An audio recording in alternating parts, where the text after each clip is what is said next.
A very warm welcome to the 18th lecture on the subject of wavelets and multirate digital signal processing. We build further in this lecture the idea of uncertainty and what is called the time bandwidth product. The product of sigma t squared and sigma omega squared as we defined them the last time. Now, we shall just recall a few ideas from the previous lecture to put our discussion in perspective. So, what we intend to talk about today is what is called the time bandwidth product. Essentially, as I said, the product of the time variance and the frequency variance. And we wish to build a lower bound on that product based on some very fundamental principles that could be explained when we look at functions as vectors. So, with that background, let us recall some of the definitions that we had brought out in the previous lecture. Last time, we had agreed to confine ourselves to a function x t belonging to L 2 R, and we said we could define its time and frequency variances.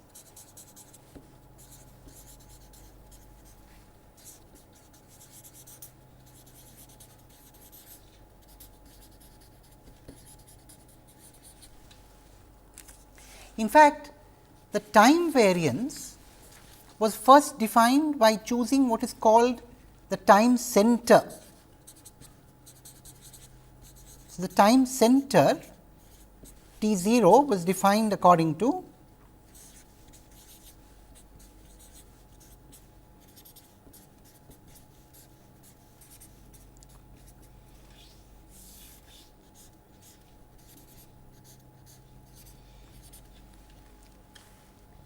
this, essentially treating x t or mod x t squared as a mass in terms of t and then looking for the center of mass. That is the interpretation of this.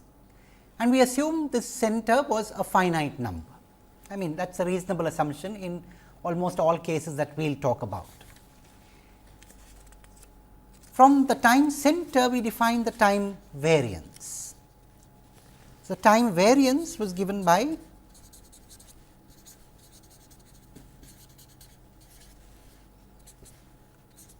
t minus t 0 the whole squared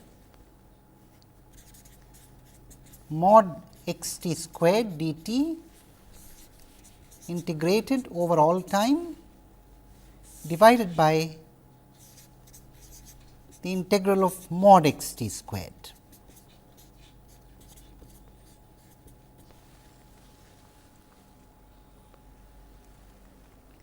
Essentially, this time variance was indeed the variance of a density which we constructed out of that mass mod x t squared divided by the norm of x the whole squared. Now, similarly, we could talk about the frequency center and the frequency variance. So, we define the frequency center.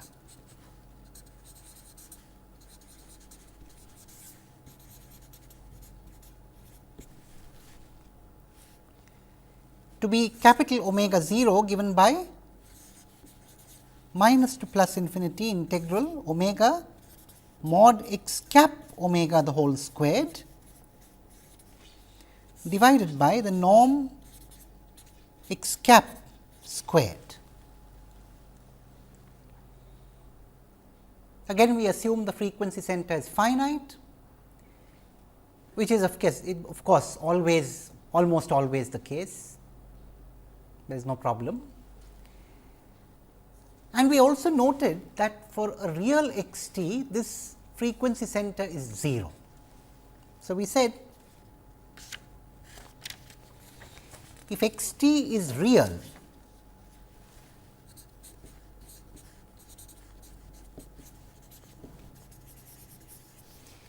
then mod x cap omega squared is an even function of omega.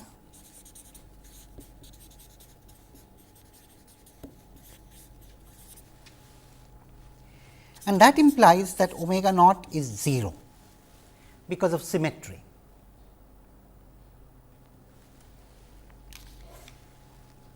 Now, we could similarly define the frequency variance. The frequency variance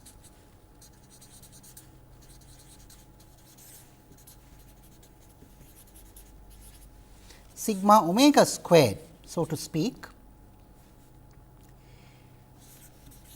is essentially integral omega minus omega naught squared modulus squared of x cap omega divided by a similar integral of mod x cap squared.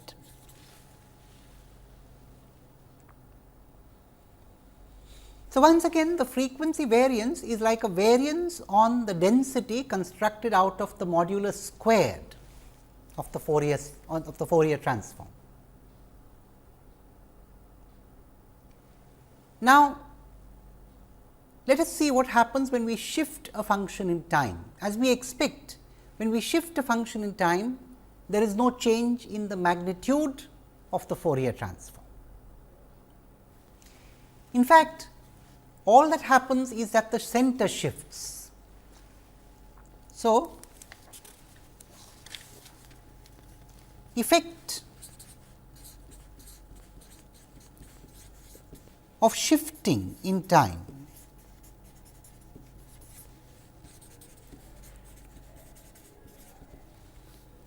so, let us consider y of t to be x of t minus t 1. Now, we can easily write down the integrals corresponding to y t, and they are not very difficult to evaluate. I shall not go through all the details of working, but I shall straight away put down some of the important results here. In fact, I put it as an exercise. We can show that the time center of y would essentially be, you see, I will take an example. Suppose, for example, you have a function centered at the point t equal to 5. So, t 0 is equal to 5. Now, if you shift the function backward by 5 units in time, you would get a function centered at 0. That is easy to visualize, and if one just writes the integrals down carefully, that is easy to prove. So, essentially what it means is that when you shift backwards by the center, you are bringing it to be centered around 0, and with that we can generalize saying that the time center of y is essentially t 0 plus t 1.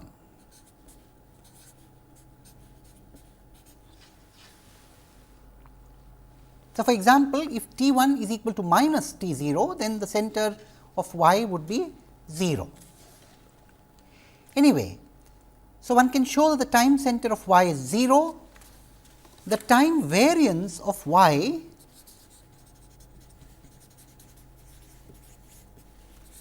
is equal to the time variance of x. Again, this is a very easy result to show, just amounts to writing the integrals down carefully and making a transformation of variable. So, I will not go into the full proof here. Similarly, we can now analyze what happens in frequency. What happens to the Fourier transform? Let us look at that first. So, if y of t is equal to x of t minus t 1, the Fourier transform y cap omega is e raised to the power minus j omega t 1 times the Fourier transform of x. And very clearly, mod y cap omega the whole squared is equal to mod x cap omega the whole squared. That is very easy to see here. So, you see, under a shift in time, the magnitude squared, or for that matter the magnitude of the Fourier transform is unchanged. The mass as seen on the frequency axis remains unchanged in the Fourier domain. So, you can shift as much as you desire and it has no effect on the Fourier transform magnitude squared.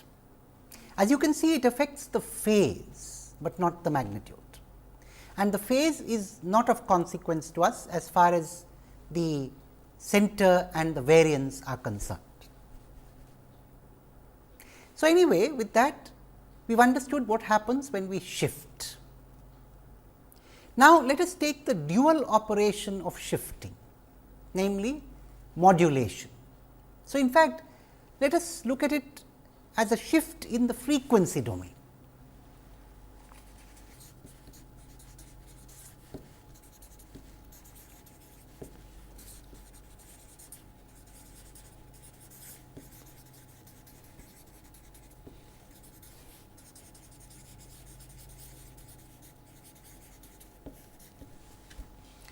So, let us consider y t to be a modulated version of x t. So, let us consider y t equal to e raised to the power j omega 1 t times x t.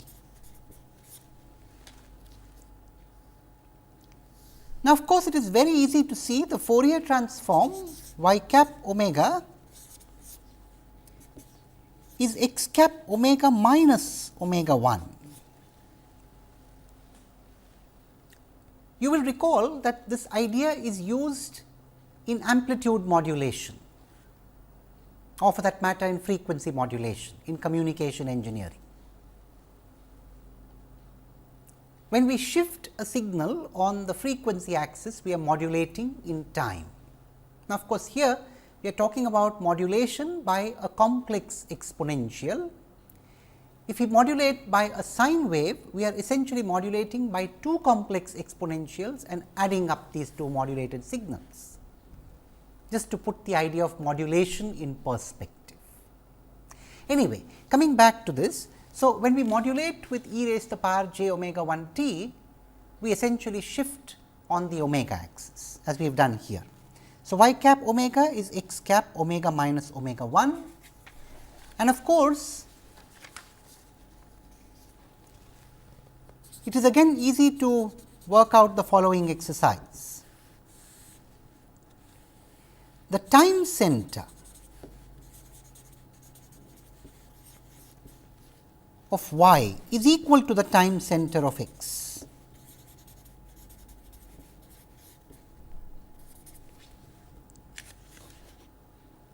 In fact, that is very easy to see. Mod y t squared is equal to mod x t squared. And so, as far as the time domain is concerned, as far as the variable t is concerned, there is no change in the mass that is placed on t. So, it is not surprising that the time center is unchanged, as also the time variance, which we will now show. The time variance of y is equal to the time variance of x.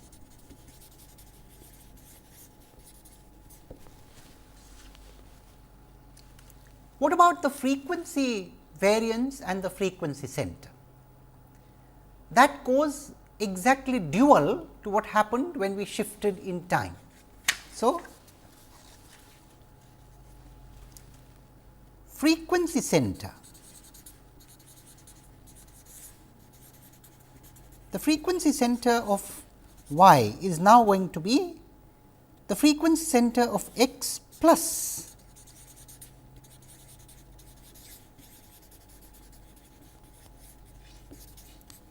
omega 1. I will put a bracket there. And what happens to the frequency variance? Well, shifting on the frequency axis has no effect on the variance. Again, I leave it to you to show this by writing down the integral carefully. It is a simple exercise. I shall put down the final result.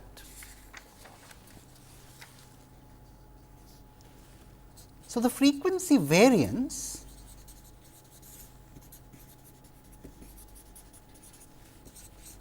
of y is equal to the frequency variance of x.